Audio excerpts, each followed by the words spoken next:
Did you know that you can actually talk to astronauts aboard the International Space Station with nothing more than a ham radio? That's right. Everyday amateur radio operators, maybe even you, can make contact with the ISS as it passes overhead. Today, we're going to dive into how ham radio and space exploration are connected, the history behind it, and how you can tune in and maybe even get your own QSO with space.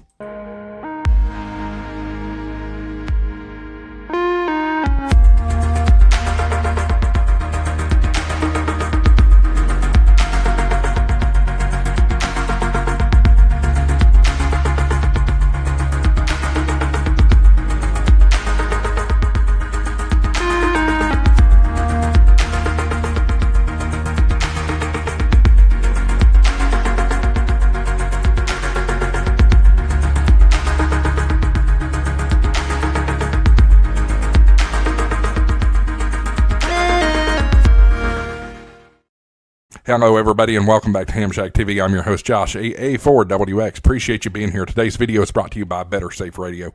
BetterSafeRadio.com. They have fantastic radios for any skill level, but specifically, I think they're great for somebody who's going to be brand new to amateur radio, maybe doesn't know how to program a radio. BetterSafeRadio radios do come pre-programmed with the most popular frequencies, as well as other frequencies that are not ham radio. That way you can listen in on other activities out there. I love BetterSafeRadio, and I think you will too. As a matter of fact, before we get into this right here, this is a BetterSafeRadio right here. I love this thing. I think you're going to love it too. Comes right on real quick. This is the Oshing UV9PX Plus. You can get this right now on a special sale on BetterSafeRadio.com. Go over and check them out. BetterSafeRadio.com, and you'll get, use my coupon code AA4WX7. You're going to get 7% off any order greater than $100. Thanks to them for being a part of the Ham Shack TV family. So ham radio isn't just about local repeaters, contesting, or emergency communication. It's also about pushing the boundaries of what's possible. And nothing pushes the boundaries more than communicating with human beings orbiting 250 miles above the Earth on the International Space Station. In the late 1980s and early 1990s, astronauts aboard the Shuttle began experimenting with amateur radio. This effort became known as SAREX, that is the Shuttle Amateur Radio Experiment. After the International Space Station was launched in 1998, ham radio became a permanent fixture on board,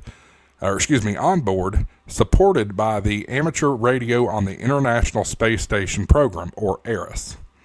Over 1,500 astronauts and cosmonauts have participated, and thousands of school children around the world have spoken directly to space via ham radio.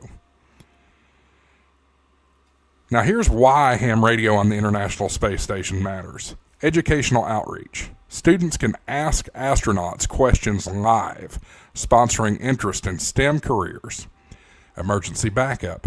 Ham radio provides redundant communications if satellite systems fail. Community engagement. Anyone with a license and the right gear can try to receive or make contact. And finally, global unity. ARISS connects schools, operators, and astronauts across continents, showing ham radio is truly international. So here's how you can listen in. You do not need a $10,000 setup to hear the ISS. In fact, many hams use handheld radios just like this one from BetterSafeRadio with directional antennas. This little rubber duck ain't going to work to talk to the ISS, but if you get a directional antenna, yeah, you could talk to the ISS with it. Frequency basics, and these are subject to change. International Space Station downlink for FM voice is usually 145.800 megahertz. Packet and APRS data is often located at 145.825 megahertz. School contacts may vary. You can check the ARISS schedule online. You can you also pardon me. You want to track the passes. You can use apps like Heavens Above, ISS Detector, or satellite tracking websites to know when the ISS will pass overhead. Now, you got to be quick. Passes last only about 8 to 10 minutes, so be ready. Here's what you'll hear. Astronauts making general contacts with very rare, but exciting. Air school contacts where kids get to talk directly to the crew, and APR, or automatic packet burst, APRS, that you can decode with a software like UISS or Direwolf. I think I just had a light brighten up on me for whatever reason. New lights, guys. I hope you're enjoying the new look here. Let's see here. So, how do you get your voice up into space? You'll need a ham license, or at least a technician license here in the United States. A dual-band VHF UHF rig. Check. You'll ideally want a directional antenna, like an arrow or an elk. You want to practice tracking satellites with FM birds, like SO50 and AO91 before attempting the ISS.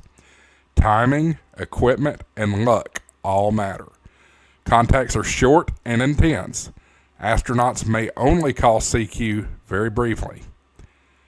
If you're lucky enough to make a contact, you can request a special QSL card from NASA ARIS to prove it.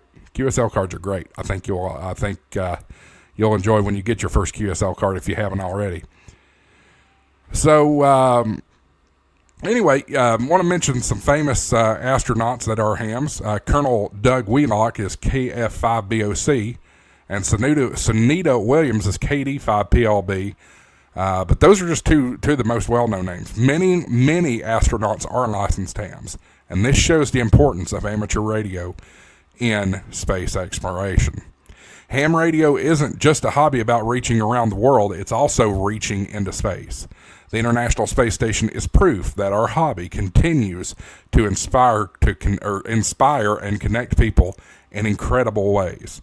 If you want to hear astronauts overhead, all you need is a radio, a good antenna, a little preparation, and a whole lot of curiosity. Guys, if you've enjoyed this video, hit that like button down below. Hit the subscribe button if you haven't already. Share this video with somebody who dreams of space. I know there's a lot of space fans out there. Also, drop a contact or comment down below. Let me know if you have ever made contact with the ISS. I'd like to hear your story. Thanks for tuning in, guys. We'll see you in the next video. Don't forget to go visit BetterSafeRadio. AA4WX7 is your coupon code for 7% off. 73's AA4WX, WSCB 693.